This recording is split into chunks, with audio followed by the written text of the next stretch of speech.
નમસ્કાર મિત્રો, આજના આ વિડીયોમાં આપણે અધિક માસની બીજી અમૃત કથા સાંભળવાના છીએ, જેનું શીર્ષક છે સુવર્ણના લાડવા. એક ગામમાં કોઈ બ્રાહ્મણ તેની પત્ની સાથે રહેતો હતો. સંપત્તિમાં કશું ન મળે, પરંતુ સંતતિમાં ભાગ્યવાન. એને 2-3 નહીં પણ 7 બાળકો હતા. આ બધાનું પૂરું કરતાં બ્રાહ્મણના નાકે દમ આવી જતો.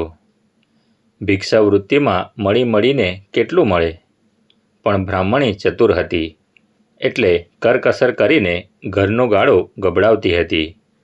તે પોતે પણ પરચુરણ ઘરકામ કરતી હતી, તેથી ગુજારો આસાનીથી થઈ શકતો હતો. બ્રાહ્મણના ભાઈ ભોજાઈ પૈસે ટકે સુખી હતા. તેના મા બાપ તો ક્યારનાએ પ્રભુના ધામમાં પહોંચી ગયા હતા. બ્રાહ્મણીને પિયરિયામાં ભાઈનો આશરો હતો, પરંતુ તેની ભોજાઈ એવી ઝેરીલી નાગણ જેવી હતી કે તેનો ભાઈ તેને મદદ કરવા ઈચ્છે છતાં કાંઈ કરી શકતો નહોતો. ભાઈ ભોજાઈને સંપત્તિ સુખ હતું, પરંતુ સંતતિ સુખ ન હતું. સંતાન માટે બંને ઝૂરતા.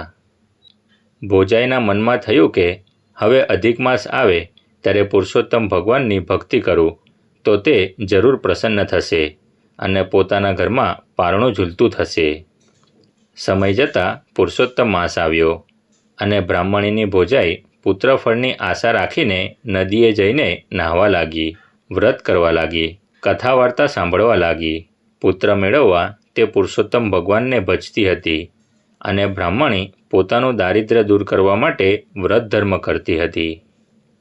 જોતજોતામાં અધિક માસ પૂરો થયો અને વ્રતધારીઓએ વ્રતના ઉજવણા કર્યા. ઉજવણામાં દરેકે યથાશક્તિ બ્રાહ્મણો જમાડ્યા હતા અને દક્ષિણા આપી હતી. બ્રાહ્મણીની ભોજાઈએ પણ પુરુષોત્તમ ભગવાનની વધુ પ્રસન્નતા પ્રાપ્ત કરવા માટે વ્રતનું ઉજવણું સારી રીતે કરવા વિચાર્યું હતું. તે જાતે જ ગામના બ્રાહ્મણોને ત્યાં જઈને જમવાના નોતરા દઈ આવી હતી.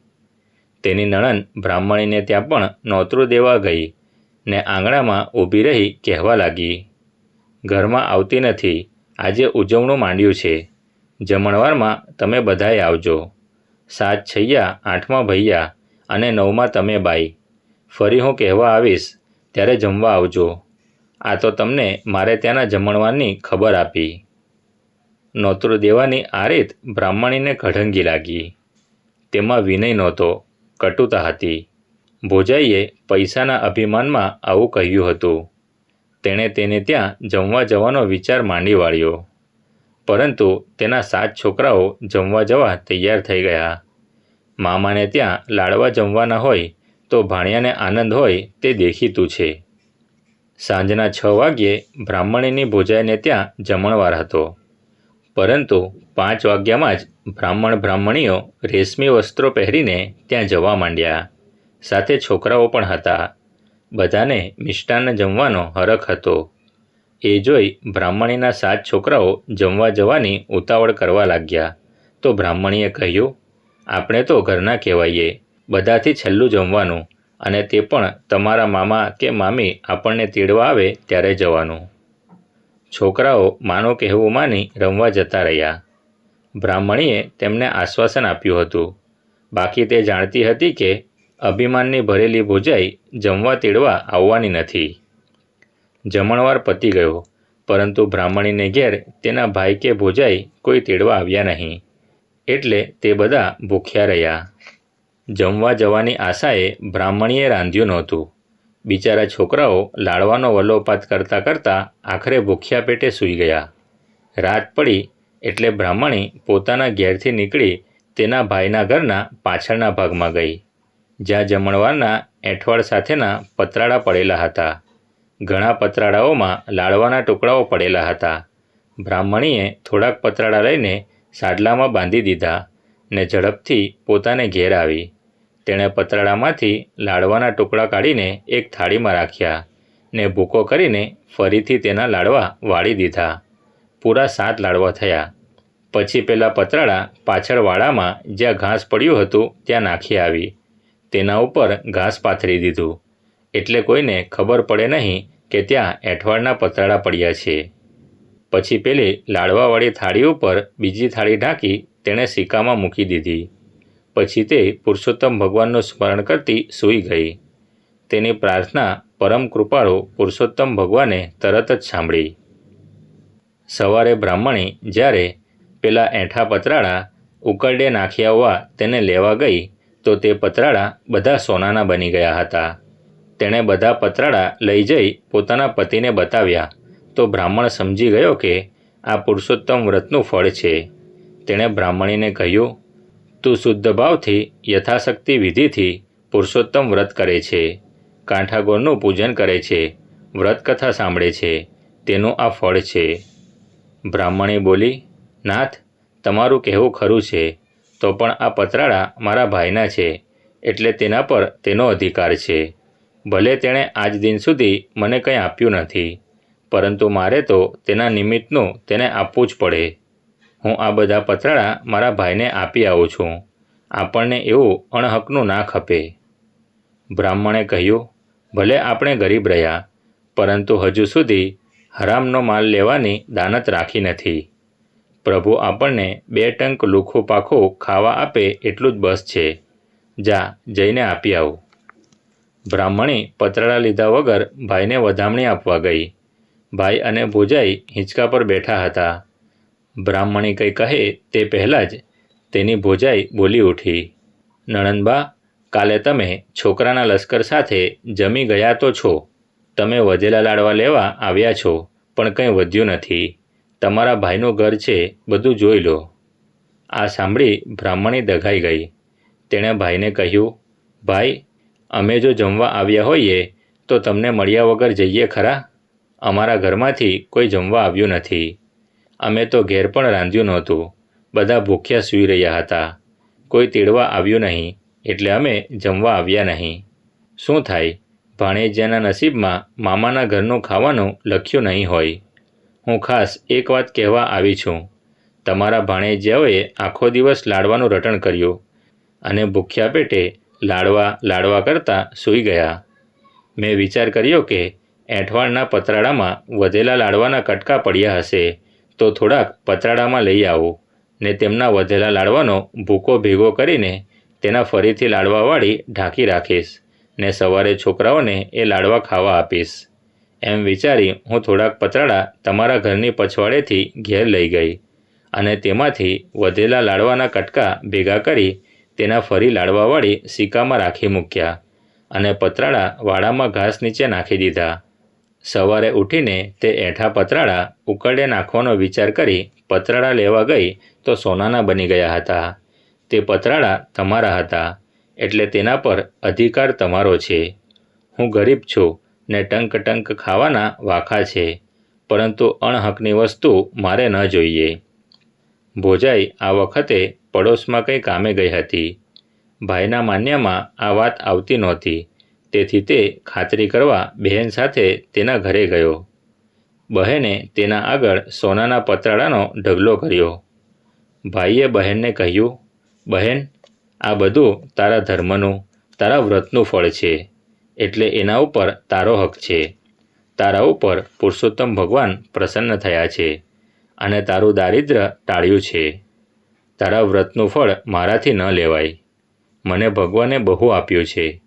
આ પતરાળાના કટકા કરીને કોઈ સોનીને વેચી દેજે, તેના ઘણા રૂપિયા આવશે. ભાઈએ સોનાના પતરાળા ન લીધા અને તે બહેનને આશ્વાસન આપી પોતાના ઘરે ચાલ્યો ગયો. પરંતુ તેણે તેની અદેખી પત્નીને કંઈ વાત કરી નહીં. બ્રાહ્મણી બધા સોનાના પતરાળા ભાંગીને તેના નાના કટકા કરી એક લુગડામાં બાંધી ગામના મોટા સોનીને ત્યાં ગયા.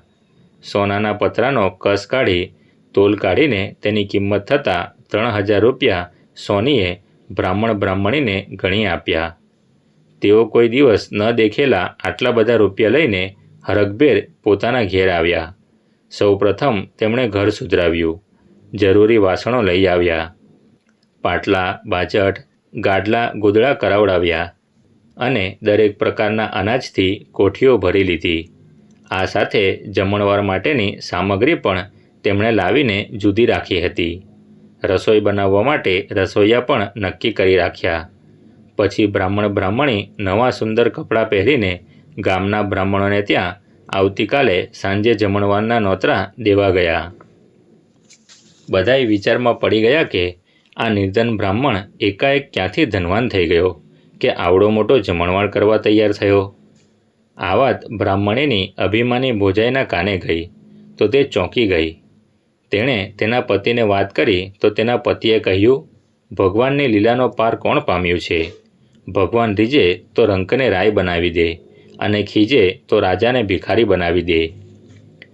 થોડી જ વારમાં બ્રાહ્મણી રેશમી વસ્ત્રો ને ઘરેણાથી સજ્જ થઈ ભાઈને ત્યાં શાક માટે નોતરું દેવા આવી. ભોજાઈ તો તેને જોઈ જ રહી કે આ ગરીબડી નણંદ એકાએક માલદાર ક્યાંથી થઈ ગઈ. બ્રાહ્મણીના ગયા પછી તેનો ભાઈ તેને ઘરે ગયો અને તેને કહેવા લાગ્યો, બહેન, તારી ભોજાઈનું અભિમાન તોડવા માટે, તેની શાન ઠેકાણે લાવવા માટે મેં એક યુક્તિ શોધી કાઢી છે. તું સુવર્ણના 2 લાડવા બનાવજે.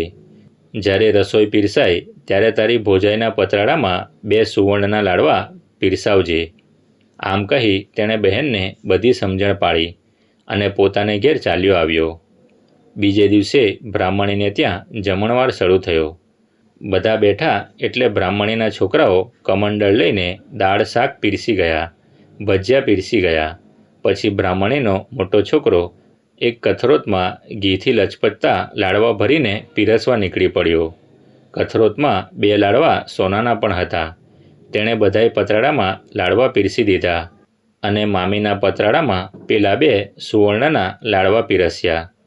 બધાએ જમવા માંડ્યું, પણ બ્રાહ્મણીની ભોજાઈ તો સોનાના લાડવાને જોતી જ બેસી રહી. આથી તેના મોટા ભાણાએ કહ્યું, મામી, જમવા માંડો, રાહ કોની જુઓ છો?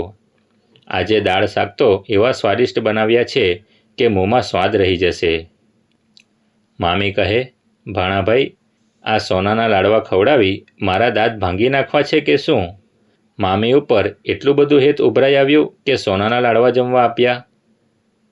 બ્રાહ્મણીએ જોયું કે હવે ભોજાઈનો મિજાજ ઠંડો પડ્યો છે, તેથી જ તેણે છોકરાને માનથી બોલાવ્યો. પોતાની સ્થિતિ બદલાઈ ગઈ હતી તેનો આ ફેરફાર હતો. બ્રાહ્મણીનો ભાઈ મનમાં મલકાતો હતો, કારણ કે તેની યુક્તિ તેની પત્નીનું અભિમાન તોડવા સફળ થઈ હતી. તેણે જ તેની પત્નીને કહ્યું, તું ધનવંત છે, તને સોના ચાંદી ઉપર બહુ મોહ છે, એટલે ભાણાએ તને સુવર્ણના લાડવા પીરસ્યા છે. બાકી તે તો તેઓને ઘી ગોળના લાડવા પણ ખવડાવ્યા નથી. ગામના બધા આપણે ત્યાં જમણવારમાં જમી ગયા ને તારી ઘમંડાઈથી બહેન ભાણેજ્યા ભૂખ્યા રહ્યા. ભાણિયાઓ લાડવા માટે તળવળતા હતા, એટલે મારી બહેને એથા પતરાળામાંથી લાડવાના કટકા શોધી તેના લાડવા વાળીને છોકરાઓને ખાવા માટે રાખ્યા હતા. પુરુષોત્તમ ભગવાનથી આ સહન ન થયું. તેમની ભક્તિ કરનાર, વ્રત કરનાર દુઃખી રહે એ બને જ કેમ? તેમણે પ્રસન્ન થઈ બધા પતરાળા સોનાના બનાવી દીધા અને તે વેચતા મારી બહેનને પુષ્કળ ધન મળ્યું. જેને સહુ હળધૂત કરે છે તેને ભગવાન ગળે લગાડે છે. તારી પાસે ધનની કે ચીજ વસ્તુની ખોટ નહોતી, છતાં કોઈ દિવસ તે તારી નણંદને અન્ન, વસ્ત્ર, ધન કે ઘરેણું આપવા હાથ લાંબો કર્યો નહીં. પરંતુ ગરીબનો બેલી ભગવાન છે. આ સાંભળી તેની પત્નીને ખૂબ લાગી આવ્યું ને તેની આંખમાંથી દળદળ આંસુ સરવા લાગ્યા. તે જમવાનું પડતું મૂકીને તેની નણંદના પગે પડી કહેવા લાગી, નણંદબા, મેં તમને ઘણા દુભવ્યા છે, ઘણા મહેણા તોણા માર્યા છે. એ મારી ભૂલ હવે મને સમજાય છે, મને ક્ષમા કરો. બ્રાહ્મણીએ કહ્યું, તેમાં તમારો કોઈ દોષ નથી. તમને ધનનું અને રૂપનું અભિમાન હતું. તેણે તમારી આંખે પાટા બાંધી દીધા હતા અને તમે મારી સાથે તેવો વર્તાવ રાખ્યો તો જ અમે વધુ ભક્તિ કરીને પુરુષોત્તમ ભગવાનને પ્રસન્ન કરવા શક્તિમાન થયા. ચાલો હવે આપણે બંને સાથે જમવા બેસી જઈએ. અને નણંદ ભોજાઈએ પહેલીવાર સાથે બેસીને ભોજન કર્યું. ત્યારથી તેઓ વચ્ચે રાગ થઈ ગયો અને બધા હળીમળીને રહેવા લાગ્યા. ત્યારથી ભોજાઈએ પણ પુરુષોત્તમ ભગવાનની ભક્તિ કરવા માંડી. નણંદ ભોજાઈ દર 3જા વર્ષે અધિક માસ આવતા પુરુષોત્તમ વ્રત કરતા, તેથી તેમના સુખ સમૃદ્ધિ વધવા માંડ્યા. તેમને સુખી જોઈ નગરના બધા નરનારીઓ પુરુષોત્તમ વ્રત કરવા લાગ્યા. આથી પુરુષોત્તમ વ્રતનો મહિમા ખૂબ વધી ગયો. હે પુરુષોત્તમ ભગવાન, તમે જેવા બ્રાહ્મણીને ફળ્યા તેવા પુરુષોત્તમ માસમાં સ્નાન, ધ્યાન ને દાન કરનાર પર તેમજ વ્રત કથા વાંચનાર સાંભળનાર પર પ્રસન્ન થજો ને સુખ શાંતિ કરજો.